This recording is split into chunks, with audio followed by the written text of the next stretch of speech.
The incredible mismanagement that we've been witnessing over the last 3.5 years of the Biden-Harris administration is not just detrimental to our economy. It's not just detrimental to our security. It's also detrimental to our citizens, all right? So while we have billions of dollars to ship off to Ukraine, billions of dollars to ship off to Israel, billions of dollars to spend on illegal immigrants, we now have nothing left over for the victims of Hurricane Helene. Check this out from Mayorkas.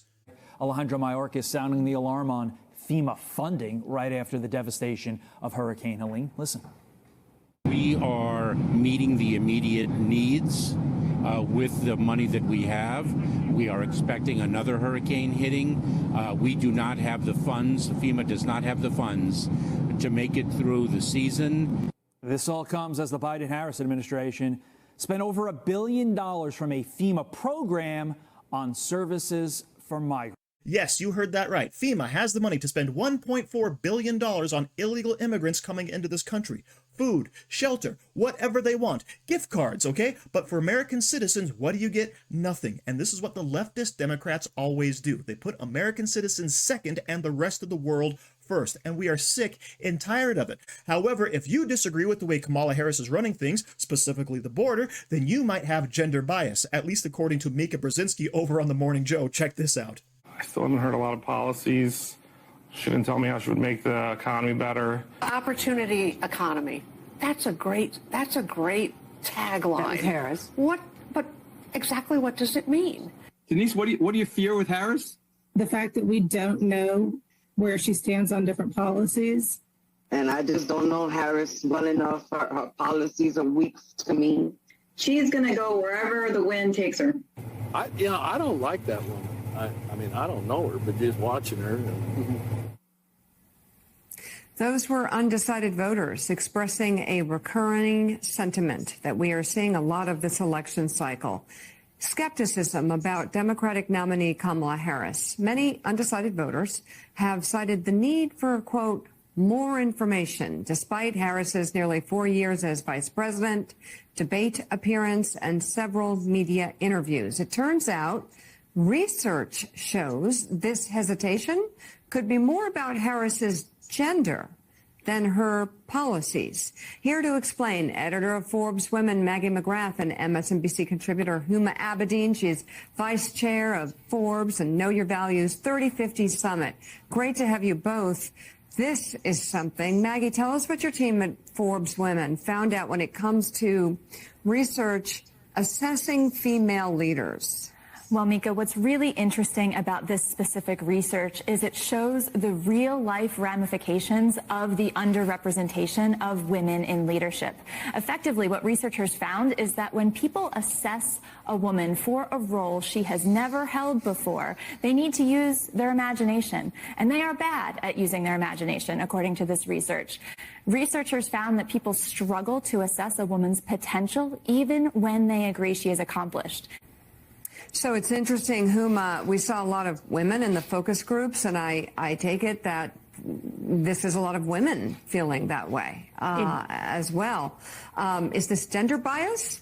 It seems as though ambition is still a bad word when it comes to women. A lot of these amorphous feelings, this idea that women are emotional, unlikable, difficult, some of the other terms that came up in that report. It's like the more accomplished you are, the more suspect you are. There was a term called tall poppy syndrome, which I thought was very interesting. The more you stand out, the more you're criticized as a woman. And to be a commander-in-chief, to be running to be commander-in-chief, well, there's no greater, higher ambition than that. So I think some part of it is gender biased, and whether it's conscious or subconscious, just listening to some of those undecided voters saying things like, well, I just don't know the reason.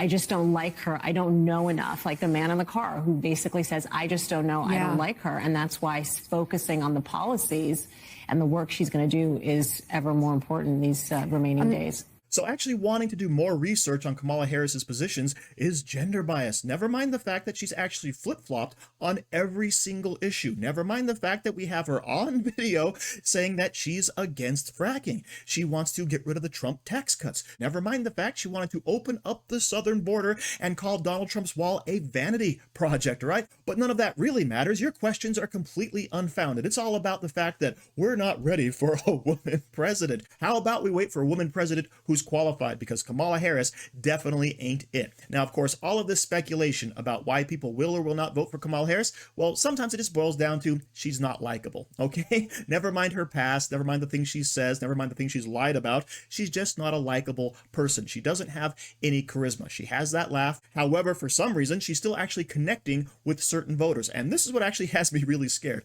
is this segment from Megyn Kelly.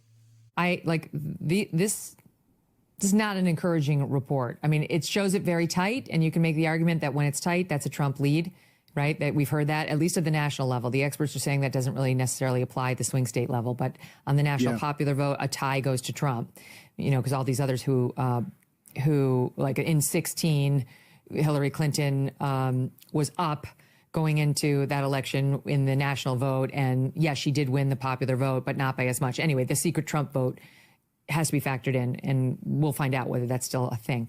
But listen to some of these numbers. They report Trump continues to lead on the economy, but his advantage on inflation has disappeared. He did have a 6-point lead in August over her, 48 to 42. Now it's evenly divided, 47 to 47, on who they trust more to handle the issue that 60% of swing state voters say is the aspect of the economy that concerns them the most. They care most about inflation, and they're evenly split now on that issue. They say there's a few explanations for it. The first is that Harris's message on the economy has broken through. Another is that Trump's attempt to link her to Bidenomics, I mentioned this earlier, has not been as effective as the Republicans had hoped. And they go on to talk about how even Trump's best issue, immigration, he's still winning on it. He has his largest lead over her there, 51 to 42. But that's a 5-point drop from where he was over Harris in August.